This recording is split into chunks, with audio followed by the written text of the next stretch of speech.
Go back roughly 20,000 years.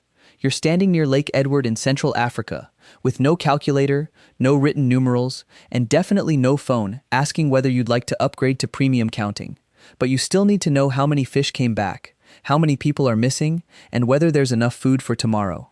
One object from this world, the Ishango Bone, is covered in grouped notches that may have recorded quantities. So how did ancient humans count before numbers looked like numbers? Here's the twist. Ancient humans did not really count without numbers. They counted without written numerals. The idea of 3 can exist even if nobody has invented the symbol 3 yet. Your brain can see 3 stones, 3 fish, or 3 angry relatives and recognize the same invisible thing, threeness. Before writing, the simplest method was probably 1-to-1 matching. One goat, one pebble.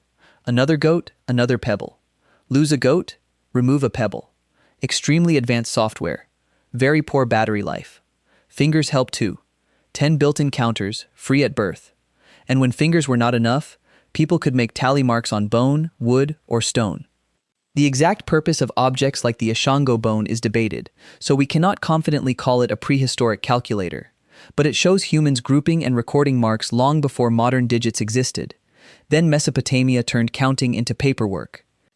By around 3300 BC at Uruk, in what is now Iraq, administrators were using clay tokens and early numerical signs to track grain, animals, and labor. Instead of remembering that someone owed you 12 jars of barley, you could let clay remember for you. Humanity had discovered accounting. Civilization would never emotionally recover. As cities grew, Sumerian and later Babylonian scribes developed more sophisticated numerical systems, eventually using base 60. That sounds bizarre until you notice that 60 divides neatly by 2, 3, 4, 5, and 6. Were they doing serious mathematics without our familiar digits? Yes, they were. Egypt pushed the idea further.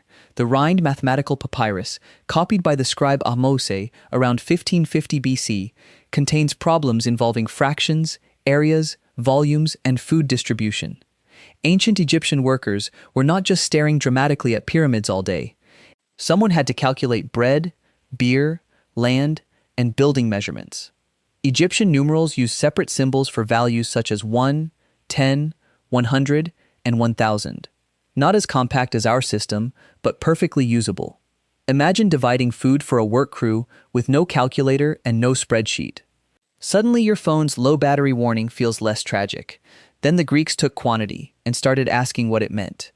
The Salamis counting table, usually dated to around the 4th or 3rd century BC, used lines and movable counters. Pebbles could be shifted across positions representing different values. The calculation was physical. The stones themselves carried the information. And then came Archimedes, born in 287 BC, who apparently decided ordinary counting needed more drama. In the sand reckoner, he created a way to describe numbers enormous enough to estimate how many grains of sand might fit in the universe.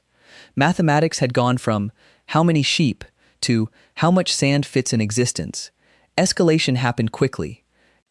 Here's the modern contrast.